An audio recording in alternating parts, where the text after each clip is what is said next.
It is I, the star spawn of immersion, slithering into your mind today to talk about monster ecology, cockatrice, basilisk. Let's knock them out. We're going to see these monsters appear in a lot of different settings. We're going to see them in Dungeons and Dragons and Pathfinder, many of the Dungeons and Dragons SOR clones, and of course, within the Ring of Fire. And for those that don't know, Within the Ring of Fire is a game of dark fantasy, deep immersion, written by this guy and created by my team.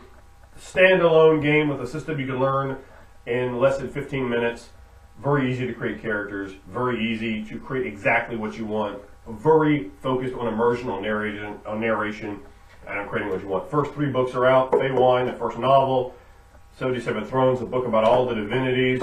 Saga book, the book you need to put your catalysts together, your characters. Monsters and Men, the next book that will have the cockatrice in it. It will be out very, very soon. It's in layout at the moment. Then we're going to be going to production on that one, and you will be hearing all about that right here. Monsters and Men Within the Ring of Fire. Open up about 40 new species that you can play as your catalyst, yes. And we're going to be talking about the cockatrice. Now, in Dungeons and Dragons, you really see the cockatrice and the basilisk sort of divergent into 2 very different things. Now, in mythology, they're basically kind of the same thing. Sometimes the basilisk is described as just a complete synonym for cockatrice. Sometimes the basilisk is shown as a wingless cockatrice. A cockatrice, of course, sort of a cock-headed dragon, and generally it would spew poisonous gas. And the cockatrice is created by a toad or snake or some other foul, indigent sort of animal incubating the chicken egg, and then this strange abomination hatches forth. And it is, of course, a terror, one of the many sort of dragons of old Europe. Sorry if that sound there wasn't too loud. But we do like to make loud sounds here, so that's just how the way it's going to be. Now, Dungeons & Dragons, to see these things, they have a gaze attack. I've always found gaze attacks to be problematic for a number of reasons. I think when you put it on the Gorgon or Medusa, I think it can be special, kind of neat, and you get the whole gimmick. But then when you start adding it on all these other animals, these other monsters, it starts... In D&D, they really come across to me as like, hey, look, it's an animal version of Medusa. So... to me, I wasn't that big of a fan of them. And with the gaze attack, they're very problematic in terms of ecology. You know, if we look at understand the ecology of them, you're going to have how many of them do you have? Have a feasible population in the world? How many of these are there? Particularly if they're all spread out, which monsters like that seem to be for, you know, the use of Dungeon Master. So they're all over the place. Extremely small populations. I mean, they have to move along periods of a state to find mates, and in that time they're going to be seeing more and more people, more and more gays. It would be a traumatic problem. Just imagine that in the real world. There's a monster, right? All I have to do is look at you, and it's already skittish, right? Because it's be gazing at fool like, what? And you're like, ah! And everywhere there's stone statues everywhere. These are enormous problems. These are things that are not only the player species, the safe species, the sanitized gnomes and halflings, and Kinder, you know, and other nonsense like Dragonborn are going to come up and work vigilantly against.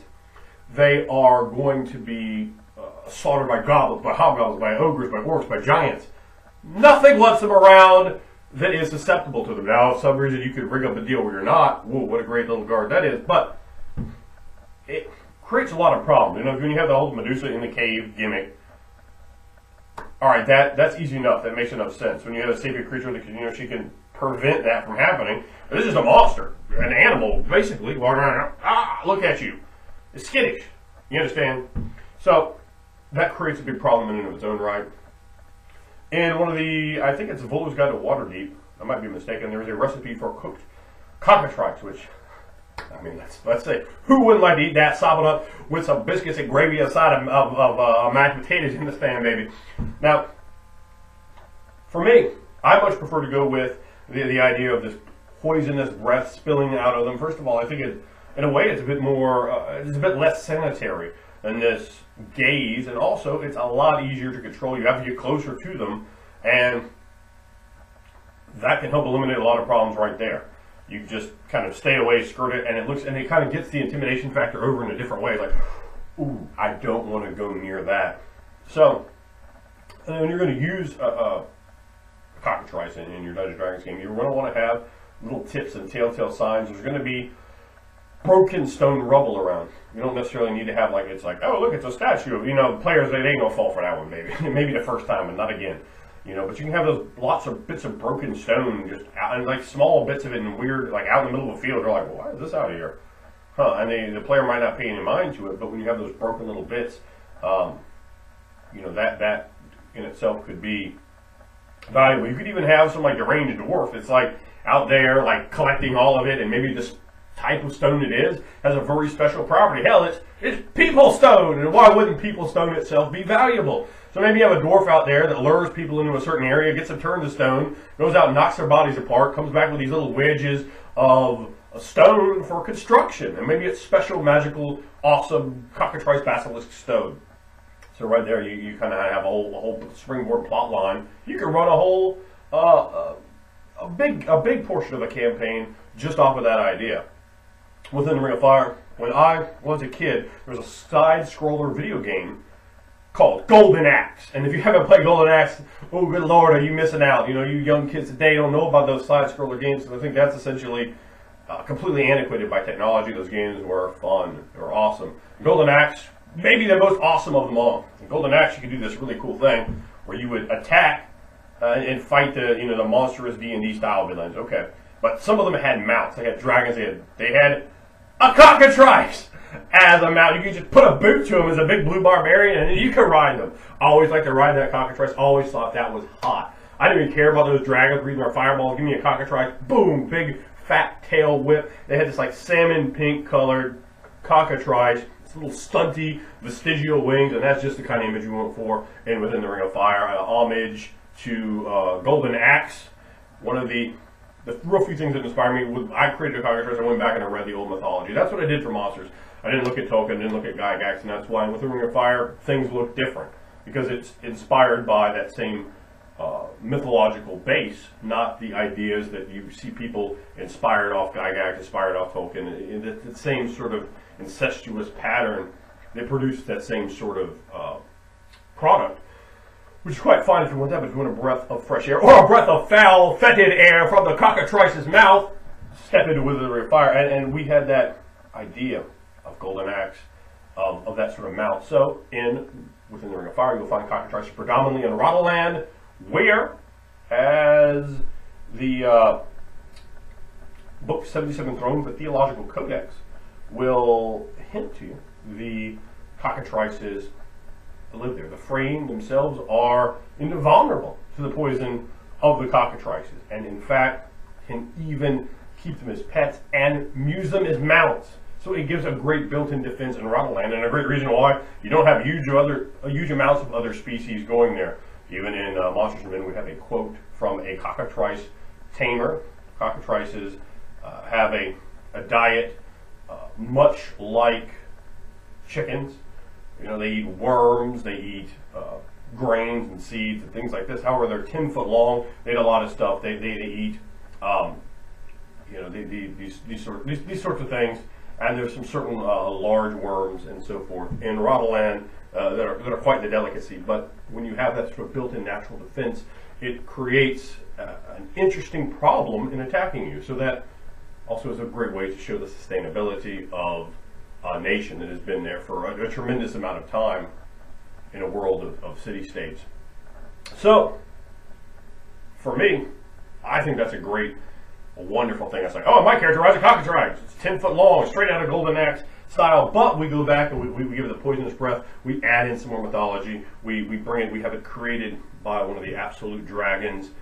It itself is a draconic entity, but with that same sort of swagger. Bring that idea in, that completely different sort of idea than say you'd have in D&D. Like, that's just something to kill, but now we bring another element in it. In Feywild, you can actually see a baby Cockatrice and Ephane's relationship to it being her pet. So that's something that you can see the way that the Freying society is in terms of dealing with these particular animal that fills that ecological niche. Remember, there are no horses and no dogs within the Ring of Fire, so you don't have those really tired, boring, true earth fantasy cliches that are just there because horses are a lot cheaper than making CGI. So when you're putting together an idea for a basilisk or a cockatrice in your game, remember, I mean, there's a lot more you can do with that or with any other monster, and that's the whole root core idea behind the monster ecology videos, not to spout out box text what different game designers say, but to sort of reinvigorate you, to give you plot lines, to give you plot hooks, to give you ideas that you can take away from this, bring to your table, jazz something up, boom, hit the players in the mouth of it, and go, wow, that was awesome. You don't want to use tried and true, stank and stagnant. You want to bring it like fire, burn their mind, percolate their imagination, have them be the players that are calling you all week long and they want to play again and again. They're trying to squeeze a bonus session and they're begging for next Friday night or whenever you play because they want it. They're loving what you're doing, and that's really, the whole idea here is to rejuvenate ideas, to take the stock and the cliche and make it original and different, and flip it on its head, and to give you some plot hooks and plot lines and plot ideas, talking about what you can do in a Dungeons & Dragons game or a plating fantasy game or in a Within the Ring of Fire game to bring those sort of elements into play. So check us out on Raw Immersive Games. We have like a like page and we have an actual community page. Send a link in. My admins will add you right up. Got a ton of people over there talking Within the Ring of Fire. You can talk any RPG on there. Bring it in. Good community. Come check it out. Check out Within the Ring of Fire. Hope you like the Monster Ecology video. If there's particular things you want to see Monster Ecologized, leave comments for your main man below. Until then, keep the barbaric rage burning, baby.